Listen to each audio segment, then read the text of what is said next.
কথা ব্যবহার করে বিরোধিতা করে, যে মানে না, অন্যকে মানতে দেয় না, বাধা দেয়, একে বলে তাগুত, একে বলে কি তাগুত। নবীজিরা বলে সবচেয়ে বড় তাগুত কে ছিল? নাম বলে আবু জাহিল। নাম কি? কারণ সে ছিল সবচেয়ে বড় ক্ষমতার অধিকারী। তার সাথে ছিল আবু সুফিয়ান, তার সাথে ছিল আবু লাহাব, ইসমাইল ইবনে মুগীরা, বড় বড় ব্যক্তিরা ছিল। এদের নামগুলো পরে আসে, প্রথমে আসে আবু জাহেলের নাম, কারণ তিনি বলেন সভাপতি, প্রেসিডেন্ট, উনি বলেন কমিটির প্রধান, বলেন ঠিক না? নামটা তার ইয়ারবে ভালো হইলে, খারাপ হইলে আর তার নাম আসবে, বলেন ঠিক না?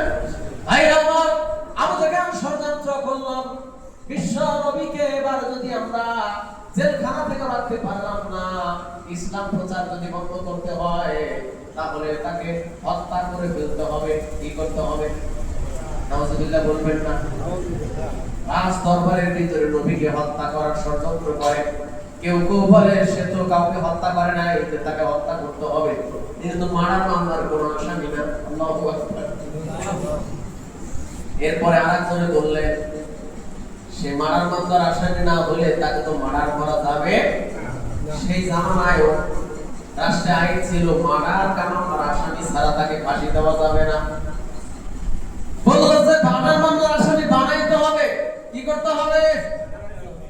মিথ্যা মামলা আবু জাহেল থেকে আসছে, মার্ডার না করলেও তাকে মার্ডারের আসামি বানানোর জন্য তৎকালীন জামানায় তার উন্নত বৈঠকে উসাইদ ইবনে কিলাবের বাড়ির ভিতরে এই পরিকল্পনা করা হয়েছিল। ভাইরা, এরপরে বললেন যদি হত্যা করতে না পারো, ৩ নাম্বার পদ্ধতি হলো মক্কা নগরী থেকে বের করে তাকে অন্য দেশে পাঠিয়ে দিতে হবে। আল্লাহ রাব্বুল আলামিন বিশ্বনবীকে বললেন, হযরত জিবরিল আলাইহিস সালাতু ওয়াস সালামকে পাঠিয়ে দিলেন নবীজির দরবারে। নবীর দরবারে হযরত জিবরিল আলাইহিস সালাতু ওয়াস সালাম চলে আসলেন। আসার পরে আল্লাহর নবীকে সালাম দিলেন, আসসালামু আলাইকা ইয়া হাবিবাল্লাহ ইয়া রাসূলুল্লাহ, ইন্নাল্লাহা ইয়াকরাউকা সালাম। ও নবীজি, আমার আল্লাহ রাব্বুল আলামিন তোমাকে সালাম জানিয়েছে। সুবহানাল্লাহ। আর জোরে বলে সুবহানাল্লাহ। আরশের আল্লাহ যাকে সালাম জানায়, তার চাইতে সৌভাগ্যবান আর কেউ হতে পারে না। তিনি হলেন আমার আর আপনার নবী। সে কে? আমার আর আপনার নবী। আমি আর আপনি সেই নবীর উম্মত। আমরা সৌভাগ্যবান না দুর্ভাগ্যবান? আমার আর আপনার নবীকে আল্লাহ সালাম দিয়েছে জিবরিলের মাধ্যমে। আল্লাহ রাব্বুল আলামিন সালাম দিয়েছেন, নবী আমার সালাম গ্রহণ করলেন, ঘুম ভেঙে গেল। আল্লাহ রাব্বুল আলামিনের পক্ষ থেকে সালাম দেওয়ার পরে আল্লাহ পাকের নবীকে জানিয়ে দেওয়া হলো, নবীজি আপনার বিরুদ্ধে 3টা ষড়যন্ত্র রাষ্ট্রীয়ভাবে হয়েছে। একটা জেলখানায় ফসিয়ে মারবে, জেলখানায় রাখতে পারে নাই, মক্কার যুব সমাজ মানে নাই, বের করে নিয়ে এসেছে। 2 নাম্বার এবার ষড়যন্ত্র করেছে, এইটা হলো আপনাকে হত্যা করে ফেলবে। আপনাকে হত্যা যে করবে তাকে 1000 লাখ পুরস্কৃত করবে। জোরে বলে নাউজুবিল্লাহ। মক্কার মাদক নেশায় জড়িত সন্ত্রাসী ভাড়াটিয়া কিলাররা সবাই আপনাকে খুন করার জন্য আপনার বাড়ির চতুর্পাশটা ঘিরে ধরেছে। তারা তাদের উপহার পাওয়ার জন্য তারা প্রস্তুত হয়ে আছে। তাদের মাথায় তো কোনো মগজ নাই, মাথায় হলো মাদক। এই মাথায় মগজ নাই, মাদকওয়ালা ভাড়াটিয়া কিলার সন্ত্রাসীরা আবু জাহেলের 1000 লাখ টাকার পুরস্কার পাওয়ার জন্য আপনাকে না জেনে না বুঝে হত্যা করার জন্য চতুর সাইড ঘিরে ফেলেছে। সন্ধ্যা হওয়ার সঙ্গে সঙ্গে আপনাকে ঘিরে ফেলেছে। কিছুক্ষণের ভিতরে আপনার গৃহের ভিতরে আক্রমণ করবে। আল্লাহ রাব্বুল আলামিনের হাবিবকে জিবরিল জানিয়ে দিলেন, নবীজি আমার আল্লাহ 2 নম্বর আদেশ দিয়েছেন, এই মুহূর্তে আপনি গৃহের ভিতরে ঘুমাবেন না। না ঘুমাইয়া আপনি মদিনার যে মানুষগুলো মক্কায় এসে ইসলাম ধর্ম গ্রহণ করেছে, আপনি মদিনার বুকে চলে যান। মদিনার মানুষ আপনাকে কলিজা রক্ত করে গ্রহণ করবে। সুবহানাল্লাহ। মারে আল্লাহ বাঁচায় কে রে, বাঁচায় আল্লাহ মরে কে, বাঁচতে চাইলে রবের বিধান জীবন সঙ্গী করে নে। আল্লাহ আমার রব, রব আমার সব, বলেন আল্লাহ আল্লাহ আমার রব, রব আমার সব। আমার আল্লাহ বিশ্ব নবীকে জানিয়ে দিলেন তারুণ্যতম সর্বোচ্চ সিদ্ধান্ত আপনাকে হত্যা করার জন্য সিদ্ধান্ত বাস্তবায়ন করেছে রাষ্ট্রীয় নীতিমালা, এটাকে অনুমোদন দেওয়া হয়েছে প্রেসিডেন্টের স্বীকৃতি অনুযায়ী। আমার আল্লাহ জানিয়ে দিলেন, দুনিয়ার কেউ জানাইলো না, শুধু মারতে আসলো। কিছুক্ষণের মধ্যে দেখতেছে 10 বছরের একটা যুবক সুর করে গ্রিকের ভিতরে ঢুইকা আল্লাহর নবীকে সালাম দিচ্ছে। যুবকের দিকে তাকিয়ে দেখে এই যুবক আর কেউ নয়, তিনি বলেন শেরে খোদা হযরত আলী ইবনে আবু তালিব রাদিয়াল্লাহু তাআলা আনহু। এই তরুণ ভিতরে ঢুকেছে, আলীকে বলল, আলী তুমি এখানে কেন? বিশ্ব নবীকে হযরত আলী বলতেছেন, ও নবীজি আপনি হয়তো গ্রিকের ভিতরে আছেন জানেন না, আমি দারুন নদওয়ার বৈঠকের সিদ্ধান্ত জানি। কারণ দারুন নদওয়ার বৈঠকের আরেকজন প্রেসিডিয়াম সদস্য আমার বাবা, তার নাম আবু তালিব। নাম কি? আবু জাহেলের ভাই, চাচতো ভাই, আবার বিশ্ব নবীর আপন চাচা, আবার হচ্ছে আলী রাদিয়াল্লাহু তাআলা আনহুর বাবা। ছেলে যখন জানতে পেরেছে আমার বাবা দারুন নদওয়ার প্রেসিডিয়াম সদস্য, তিনি তো দারুন নদওয়ার খবর জানে। যখন তার বাবা বলাবলি করছেন হয়তো মুহাম্মদকে বাঁচাতে পারবো না, রাষ্ট্রীয় সিদ্ধান্ত হয়েছে মেরে ফেলবে, হযরত আলী জানার পরে আর বাড়িতে থাকে নাই। যুবকদের চোখে ফাঁকি দিয়া ছোট্ট মানুষ টুনটুন করে এইরকম একটা ছোট্ট বালক শুন করে ভেতরে দিয়া বইকা বিশ্ব নবীর কামরার ভিতরে হাজির হয়ে গিয়েছে। আল্লাহর নবী তো জিবরাইলের মাধ্যমে খবর পেয়েছেন। এখন আলী কি বলে নবীজি জানার জন্য বললেন, আলী তোমার মতামত কি তুমি একটু বলো। আলী বলতেছে, নবীজি এই মুহূর্তে সব শত্রুগুলা চতুর্দিক দিয়ে ঘেরাও দিয়েছে। আবু জাহেলের ইন্টেলিজেন্স ব্রাঞ্চ, আর্মি, সেনাবাহিনী, রক্ষী বাহিনী থেকে শুরু করে কাকরিয়া বাহিনী পর্যন্ত যত বাহিনী আছে সব বাহিনী আপনার চতুর্থ সাইড দিয়ে ঘেরাও। কিছুক্ষণের মধ্যে ঘরের ভেতরে আসবেন। আমি আপনাকে বলতে চাই যে কম্বলখানা দিয়ে আপনি কোনা দিয়ে গিরিগির ভিতরে ঘুমিয়ে থাকেন, ওই কম্বলটা আমার উপরে দিয়ে দেন।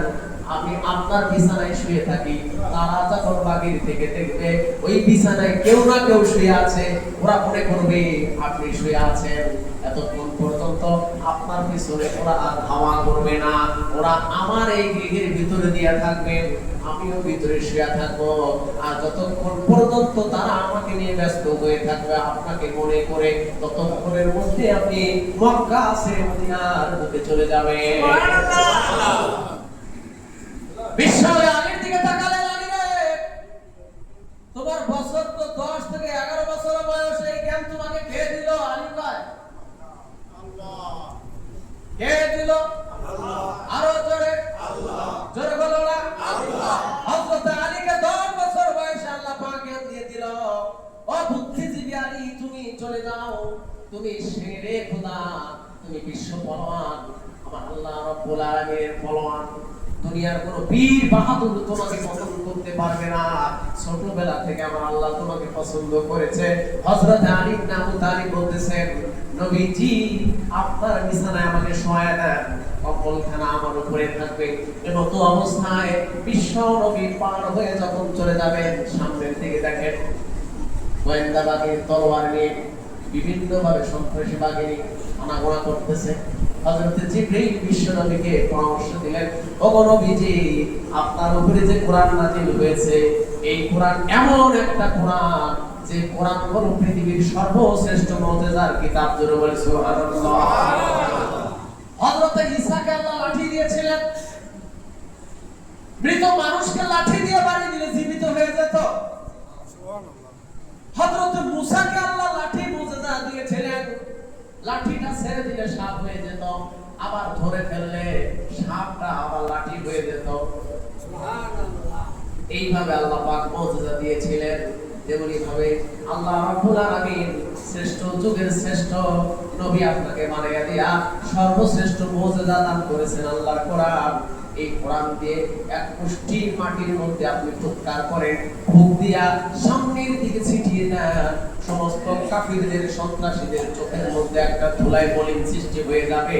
তারা আপনার সামনে দিয়ে যাওয়ার পরেও, আপনি তাদের সামনে দিয়ে যাওয়ার পরেও আপনাকে তারা চিনতে পারবে না। ধরে বলে আল্লাহু আকবার। বিশ্বনবী কোরআন তেলাওয়াত করেন, শত্রুর সামনে ধুলা ছিটিয়ে দিলেন, শত্রুর চোখের মধ্যে আবরণ সৃষ্টি হয়ে গেল, সৃষ্টি হয়ে কেউ নবীজিকে দেখতে পারলো না। আল্লাহর নবী মদিনার পথে হিজরা রোড দিয়ে উঠে তিনি রওনা দিলেন। আল্লাহ পাক আমাকে নিয়েছিলেন মক্কা শরীফে হিজরা রোডের একটা হোটেলের মধ্যে আমি ছিলাম, মক্কা নগরীর পাশে। সেখানে যখন আমি আবাসিকের মধ্যে থাকতাম, কাবা শরীফে আযান হতো, আযান শোনার পরে পায়ে হেঁটে হেঁটে গিরিপথ দিয়া আল্লাহর ঘর কাবার ভিতরে গিয়ে আল্লাহ পাক আমাকে নামাজ পড়ার তৌফিক দিয়েছিলেন। ভাইরা আমার, নবীজি যেই রাস্তা দিয়ে হিজরত করেছিলাম, ওই রাস্তার এখনো নাম হলো, সেই রাস্তার নাম হলো হিজরা। আল্লাহু আকবার।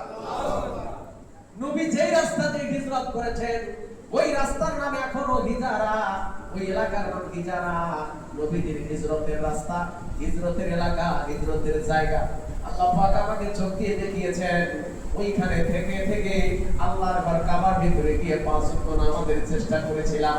কাবা শরীফের ইমাম সাহেবের পিছনে নামাজ পড়তে চেষ্টা করতে গিয়া আল্লাহ নবীর হিজরত করা যে পাহাড়টা ছিল, এই পাহাড়ের নিচ দিয়ে একটা গিরিপথ তৈরি হয়েছে। বর্তমানে রাষ্ট্রীয়ভাবে একটা টানেল তৈরি করেছেন, উপর দিয়ে উঠতে হয় না, টানেলের ভিতরে দিয়ে অল্প একটু সময় হাঁটা চলা করার সঙ্গে সঙ্গে কয়েক মিনিটের ভিতরে কাবা শরীফে পৌঁছানো যায়। জোরে বলে আল্লাহু আকবার। আল্লাহ নবী ওই পাহাড়ের উপর দিয়ে বেয়ে হিজরত করলেন। সকাল যখন হয়ে যাচ্ছে তখন চিন্তা করে কি ব্যাপার, বিশ্ব নবী যে এইভাবে ঘুমিয়ে থাকে না, আযান হলে তিনি উঠে আল্লাহু আকবার ধ্বনি শোনার সঙ্গে সঙ্গে সুবহ সাদেকের সময় উঠে আল্লাহকে সিজদা দেয়। এই সময় তো নবী আমার সূর্য ওঠার আগে ঘুম থেকে ওঠে। সন্ত্রাসীরা, ইন্টেলিজেন্স ব্রাঞ্চের সদস্যরা এই রিপোর্ট তাদের কাছে আছে, আবু জাহেলের গোয়েন্দা বাহিনীর কাছে রিপোর্ট আছে, নবী আমার সূর্য ওঠার আগে উঠে। সূর্য ওঠা, আবু জাহেল সূর্য ওঠার পরে ঘুম থেকে ওঠে। তাই সূর্য ওঠার আগে যারা সুবহ সাদেকের সময়, তাহাজ্জুদের সময়, ফজরের আযানের সময়, ফজরের নামাজের সময় ঘুম থেকে উঠতে পারে, তারা ঘুমের সময় উঠে একটা বিশ্ব নবীর সুন্নাত আদায় করে। এটা ঘুমানোর সুন্নাত। সূর্য ওঠার আগে ঘুম থেকে ওঠা। আর আবু জাহেলের সুন্নাত হলো সূর্য ওঠার পরে, পৃথিবীর মধ্যে সূর্য উঠবে, তারপর আবু জাহেল ঘুমাবে। এইটা হলো আবু জাহেলের পদ্ধতি। বলে ঠিক না? এখন যারা ভাইরা আমার, আমি আর আপনি বিশ্ব নবীর দরদের উম্মত, মায়া করে মহব্বত করে নবীর আমরা উম্মত হয়েছি, কে কে আযানের সময় সূর্য ওঠার আগে ঘুম থেকে উঠতে পারি? বিবেক দিয়ে নিজেকে প্রশ্ন করবেন, আমি আর আপনি আবু জাহেলের সুন্নাত পালন করব নাকি বিশ্ব নবীর সুন্নাত? ভাইরা আমার, আপনাদেরকে আমি একটা কিয়াসি মাসালা দিচ্ছি। যদি আপনার রাতের বেলায় ঘুম একটু বেশি না হয়ে কম হয়ে যায়, আপনি আয়াতুল কুরসি পড়ে ওযু করে নিয়ত করে ঘুমিয়ে যাবেন। আল্লাহকে নিয়ত করবেন, আল্লাহ আমি যেন নবীর উম্মত, নবীর সুন্নাত আদায় করতে পারি। আযানের পরে ঘুম থেকে ওঠার পরে নামাজ পড়বেন, পড়ার পরে একটু হাঁটা চলা করবেন, পানি খাবেন। যখন সূর্য উঠবে, উঠার পরে আপনার যদি রেস্ট করার প্রয়োজন হয়, সূর্য উঠার পরে আর একটু রেস্ট করবেন। এতে করলে ভালো হবে না খারাপ হবে? বিশ্ব নবী বলেছেন, সূর্য ওঠার আগ মুহূর্ত সুবহ সাদেক থেকে এই মুহূর্তের সময়টা মানুষের মেধা ভালো করে, চোখের জ্যোতি ভালো করে, শ্বাস প্রশ্বাস ভালো করে, পেটের প্রণালী থেকে আল্লাহ পাক বেদি থেকে মুক্ত করে। জোরে বলে সুবহানাল্লাহ। মেধা শক্তি ভালো থাকে, হায়াত বেড়ে যায়, দুরারোগ্য থেকে আল্লাহ হেফাজত করে। আল্লাহু আকবার। বিশ্ব নবীর সুন্নতের মধ্যে এটা আছে। এই আবহাওয়া বাদ দিয়া কেউ যদি আবু জাহেলের আবহাওয়ার মধ্যে পড়ে যায়, সূর্য ওঠার আগে কোনোদিন আবু জাহেল ঘুম থেকে ওঠে নাই। ভাইরা আমার, গোয়েন্দা বিভাগ যখন রিপোর্ট দিল সূর্য ওঠার কাহিনী হয়ে যাচ্ছে, সময় হচ্ছে, এখনো কেন মুহাম্মদ ইবনে আব্দুল্লাহ ঘুম থেকে ওঠে না? কিছু যুবক দরজা খুললো, খোলার পরে ভেঙে চুরে ভিতরে ঢুকলো, ঢোকার পরে দেখে নড়াচড়া করতেছে, মুখটা বের করে দিল, এটা তো মোহাম্মদ না, এটা হলো তার উম্মতওয়ার আর একজন প্রেসিডিয়াম সদস্য, তার পুত্র হযরতে আলী ইবনে আবু তালিব। সুবহানাল্লাহ। আর বাবার ক্ষমতা আছে আলীর গায়ে হাত দেওয়া? বাবার উপরে বাবা আছে না? আছে। হ্যাঁ আছে। সেই জামানায় ছিল, এই জামানায় আছে না নাই? আছে। ওই জামানায় আবু জাহেল বিশ্বনবীর শত্রু ছিল, সাহাবীদের শত্রু ছিল, রাষ্ট্রীয় ক্ষমতা দিয়ে ষড়যন্ত্র করত। ওই রাষ্ট্রের ভিতরে থেকে প্রেসিডিয়াম সদস্যের সন্তান জীবন বাজি রেখে বললেন, তোমরা মারলে আমাকে মারতে পারো, আমার জীবন থাকা অবস্থায় মুহাম্মদ ইবনে আব্দুল্লাহ আখির জামানার পয়গম্বর বিশ্ব নবীর গায়ে এক বিন্দু পরিমাণ আসর লাগতে আমি দিব না। যখন দেখলেন আবু জাহেলের সাথে ডানে এবং বামে বসা দারুণার গুরুত্বপূর্ণ একজন প্রেসিডিয়াম সদস্যের সন্তান বিশ্ব নবীর গৃহের ভিতরে বসে বসে পাহারা দিচ্ছে, নবীকে যেন কেউ আঘাত করতে না পারে, ওই জায়গায় কি আর কোনো কিছু করার থাকে? তাকে বলা হলো, তার নাম বলে দাও, সে কোথায় গেছে? বললো, তোমরা যদি এত চালাক হয়ে থাকো, নিজেকে যদি এত বুদ্ধিমান মনে করো, আমাকে বলতে হবে কেন? আমি তো ছোট মানুষ, তোমরা পারলে নিজে খুঁজে বের করো। হযরত আলী রাদিয়াল্লাহু তাআলা যুক্তি করে, তর্ক করে তাদেরকে আরো কিছুক্ষণ সময় গৃহের ভিতরে চতুর্পাশে আটক করে রাখলেন। এইদিকে বিশ্ব নবী আবার ঘুরতে ঘুরতে মদিনার পথের কাছাকাছি চলে গিয়েছেন। আল্লাহর নবী যাওয়ার পথে পানির পিপাসার্ত হয়ে গেলেন। সাথে একজন সাহাবী আছে, তার নাম হযরত আবু বকর সিদ্দিক রাদিয়াল্লাহু তাআলা আনহু। হযরত আবু বকর বিশ্ব নবীর দরজা থেকে বের হওয়ার সময় নবীকে বললেন, ওগো নবীজি, আমিও জানি আপনাকে আল্লাহ নির্দেশ দিয়েছেন আজকে আর আপনি এখান থেকে মদিনা চলে যাবেন। আমিও সেই দিন থেকে প্রস্তুতি নিয়েছি, যেই দিন থেকে আপনি ইঙ্গিত করেছেন আবু বকর হয়তোবা আমাকে মক্কা ত্যাগ করে মদিনার বুকে যেতে হবে। আবু জাহেল ষড়যন্ত্র হযরত আবু বকর বুঝতে পেরেছিল।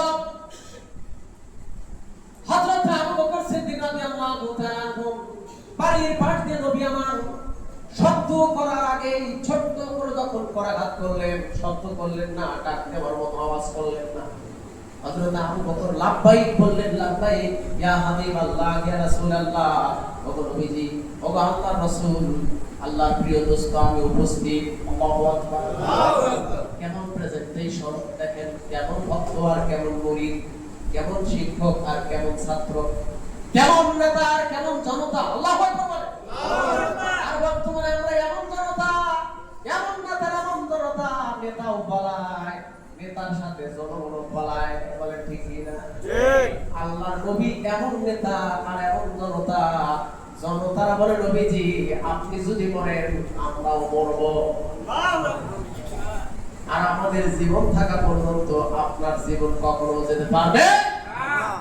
রাসূলের সৈনিক আর বর্তমানে আবু জাহেলের তৎকালীন সৈনিক আর বর্তমানে আবু জাহেলের নাতিপুতি, এইগুলার মধ্যে ডিফারেন্স করে আমাদেরকে বুঝতে হবে। ভাইরা আমার, লক্ষ্য করুন, কর্ম খারাপ করে শুনুন, কোন দলের লোককে আমি অপমান করতে চাই না, ছোট করতে চাই না। আমার মাতৃভূমি বাংলাদেশের প্রত্যেকটা দলের মানুষ যেই হোক না কেন, সবাই আমার আল্লাহর বান্দা, বলেন ঠিক কি না? ঠিক। সবাই আমার মাতৃভূমির স্বদেশের ভাই এবং বোন, সবাই আমার প্রিয়, সবাই আমরা এক দেশের মানুষ, এক আদর্শের মানুষ। আমরা যারা মুসলমান তারা হলো এক কোরআনের আদর্শের মানুষ, বলেন ঠিক কি না? ঠিক। এতে কোনো সন্দেহ আছে কি? নাই। আমরা কোনো দলকে ছোট করতে চাই না। যদি কোনো দল, কোনো ব্যক্তি যদি আল্লাহর কোরআনের ভাষায় ছোট হয়ে যায়, তাকে বড় হইতে হলে আল্লাহর কোরআনের কাছে আসতে হবে, বলেন ঠিক কি না? ভাইরা আমার, বিশ্ব নবীর সঙ্গ দেওয়ার জন্য হযরত আবু বকর যখন লাব্বাইক বলল, আল্লাহর নবী অবাক হয়ে গেলেন, আবু বকর তুমি কি ঘুমাও নাই?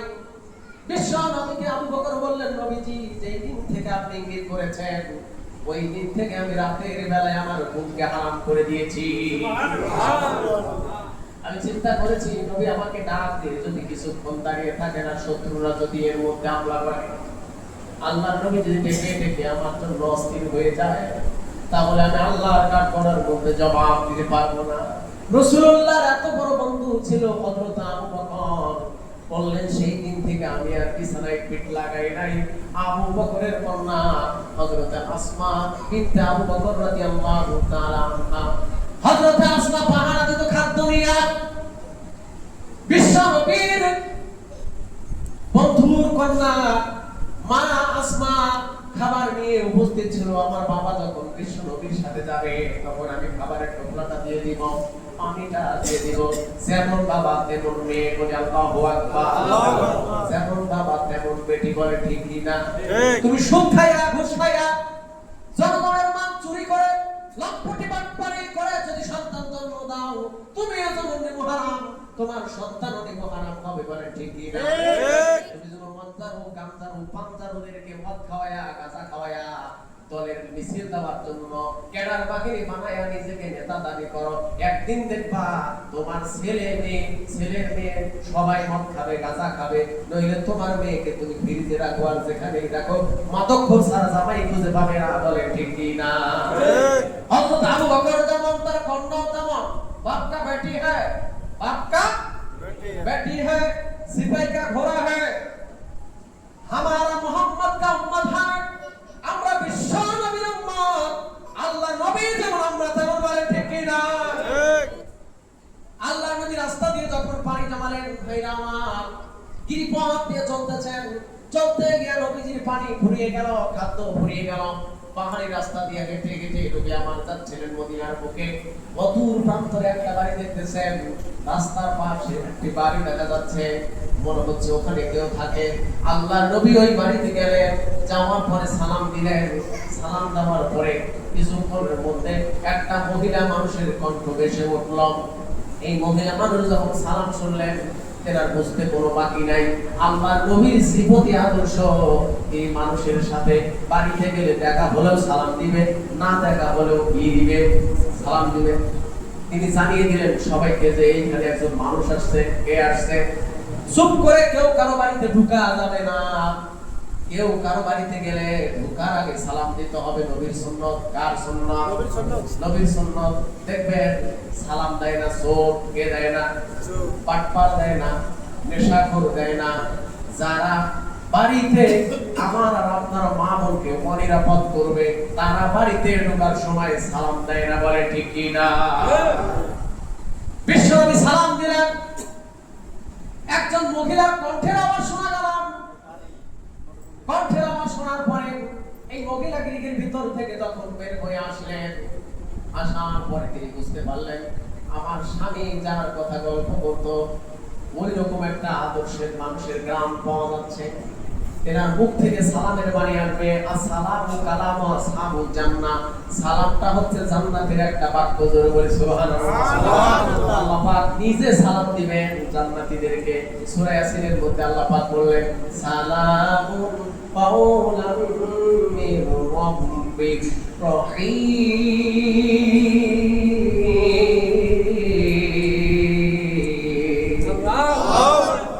জান্নাতীদেরকে সালাম দিবে কে? আল্লাহ। সালাম কার কথা? আল্লাহ। জান্নাতের কথা না আল্লাহর কথা। আল্লাহ নবী বললেন, তোমরা একজন আরেকজনকে যদি ভালোবাসো, মহব্বত তৈরি করতে চাও, মিলেমিশে থাকতে চাও, বন্ধুত্ব অর্জন করতে চাও, দেখা হলেই সালাম দাও, জোরে বলে সুবহানাল্লাহ। আফসুস সালামে বাইনাকুম। ছোটরা বড়দেরকে সালাম দিবে, বড়রা ছোটদেরকে সালাম দিবে। কিছু লোক মনে করে ওই কি হলো রে, গেরারের না মরণ, মোর নানা বদনা সোড়া, লোক সবাই সালাম দিবে ওইখানে দে। এরকম লোক সমাজ আছে না? ছোটদেরকে পাইলে সালাম দিতে হবে। আবার ছোটরা আপনার সালাম শুনেই তো শিখবে যে আমার দাদু আমাকে সালাম দিয়েছে, এই গ্রামের নেতা আমাকে সালাম দিয়েছে, এই গ্রামের একজন বড় ভালো মানুষ চাকরিজীবী আমাকে সালাম দিয়েছে। দেখবেন ওই ছেলেটা একদিন দুই দিন সুন্দর করে হাফজি মাদ্রাসার ছাত্ররা এখানে এসে ওই বাড়ির ছোট্ট একটা ছেলে এসে দাঁড়ায় থেকে আপনাকে উল্টা সালাম দিবে, আসসালামু আলাইকুম।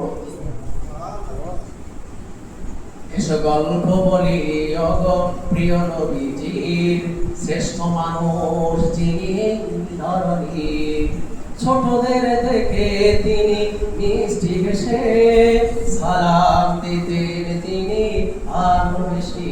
এসো গল্প বলি ওগো প্রিয় নবীজির, শ্রেষ্ঠ মানুষ যিনি এই ধরণীর। আমি আর আপনি সেই নবীর উম্মত, সেই নবীকে দেখি নাই, সেই নবীর কথা সরাসরি শুনি নাই। দুনিয়াতে যারা সেই নবীকে না দেখে, না কথা শুনে কালেমা পড়ে মুসলমান হবে, আল্লাহর নবী বলেছেন সবাই হলো বিশ্ব নবীর রূহানি সন্তান, সুবহানাল্লাহ। সবাই হলো বিশ্ব নবীর রূহানি উম্মাহ। আনজারা কবরি ওয়াজাবাত লাহু শাফাআতি। আল্লাহর নবী বললেন আমি মদিনায় শুয়ে আছি, আমার রওজায় গিয়ে যারা সালাম দিবে, আমি বিশ্ব নবী তাদেরকে সুপারিশ করে জান্নাতে নেওয়ার জন্য ওয়াজিব হয়ে যাবে। সুবহানাল্লাহ। ভাই আমার লক্ষ্য করুন, কর্ণ খাড়া করে শোন। আবু জাহেল নবী থেকে দেখেছে, কথা শুনেছে, কিন্তু নবীর উম্মত হতে পারে নাই, নবীর শত্রু হয়েছে, হত্যা করার জন্য ষড়যন্ত্র করেছে, দেশ থেকে বের করে দেওয়ার জন্য ষড়যন্ত্র করেছে। রাজা নাজ্জাশী নবীকে দেখে নাই, কথাও শুনে নাই। নবীর উপর নাজিল হওয়া কোরআন শরীফ তেলাওয়াত শোনার পরে তিনি নবীকে শ্রেষ্ঠ নবী বলেছে, ধরে বলে সুবহানাল্লাহ। আজ দরবারে তার উম্মতদেরকে জায়গা করে দিয়েছে, আবু জাহেলের গোষ্ঠীকে বিতাড়িত করে আবার মক্কায় পাঠিয়ে দিয়েছে, ধরে বলে আল্লাহু আকবার। আমি আর আপনি সেই নবীর বিরুদ্ধে যদি কেউ কথা বলে, সেই নবীর বিরুদ্ধে কেউ ষড়যন্ত্র করে, সেই নবীর কোরআনের বিরুদ্ধে যদি কেউ নড়ে আর চড়ে, আমি আর আপনি যদি সেই নবীর প্রকৃত উম্মত হতে চাই এবং উম্মত হিসাবে নিজেকে প্রমাণ করতে চাই, সেই নবীর পথে, নবীর নামে, নবীর সিদ্ধান্তে একমত থাকতে, করে যে জান দিতে, মাল দিতে, জীবনের সব কিছু ত্যাগ করে আল্লাহর নবীর পথে শ্রেষ্ঠ উম্মত হয়ে বেঁচে থাকতে চাই, কে কে রাজি আছেন হাত তুলে আমার আল্লাহকে দেখা। নারায়ে তাকবীর। আল্লাহু আকবার। রাসূল আছে যেখানে আমরা আছি সেখানে, রাসূল নাই যেখানে আমরা নাই সেখানে, কোরআন আছে যেখানে আমরা আছি সেখানে। আল্লাহু আকবার। প্রিয় ভাই, নবীজির কথা শুনতে ভালো লাগে না খারাপ? কোরআনের কথা শুনতে ভালো লাগে না খারাপ? সবাই আমাদের শেষ। আল্লাহ তাআলা আমাদেরকে যা কিছু শুনলাম এর উপরে নবীর উম্মত হইলে ভালো হবে না আবু জাহেল মার্কা হইলে ভালো হবে? আমরা কার দলে থাকব? বিশ্ব নবীর দলে। আমরা কোন সংবিধান মানব? সর্বশেষ বলে দেই, জুলাই তুলাই ফুলাই ডক্টর কামালের সংবিধান মদিনা। বাংলাদেশের মাটি মানুষ যদি শান্তি চায়, শান্তিতে বসবাস করে, একমাত্র সেই সংবিধানের মধ্যে করতে পারবে, সেটার নাম হলো আল্লাহর কোরআন। বলে ঠিক কিনা? ইউনুস চাচা, তোমার শেষ বয়সে তুমি যদি কোরআনের মানুষ দাবি করতে চাও, বিশ্ব নবীর উম্মত বলে নিজেকে প্রমাণ করতে চাও, তোমার জীবনে বেঁচে থেকে গোটা বাংলার মানুষকে ঐক্য করে সব বাদ দিয়া আল্লাহর কোরআনকে রাষ্ট্রের প্রজাতন্ত্রের খেলাফতে একমাত্র সংবিধান হিসেবে অনুমোদন দিয়ে যাও। বলেন ঠিক কিনা? এই সমস্ত আউল ফাউল দিয়ে শান্তি আসে না, আসবে যেখানে এসেছে সেখানে আসতে হবে। সবাই রাজি আছেন ইনশাআল্লাহ? ইনশাআল্লাহ। আল্লাহ পাক কবুল করুন সবাই বলে আল্লাহুম্মা আমিন। আজকের জুমায় যারা যারা দান করেছেন, লিস্টেড পারসন, আল্লাহ পাক সকলকে নূরের কলমে লিস্ট করুন সবাই বলে আমিন। আমিন। যারা দেন নাই তারা সবাই দিয়ে দিবেন। আমি প্রতি জুমায় আপনাদের জন্য দোয়া করব।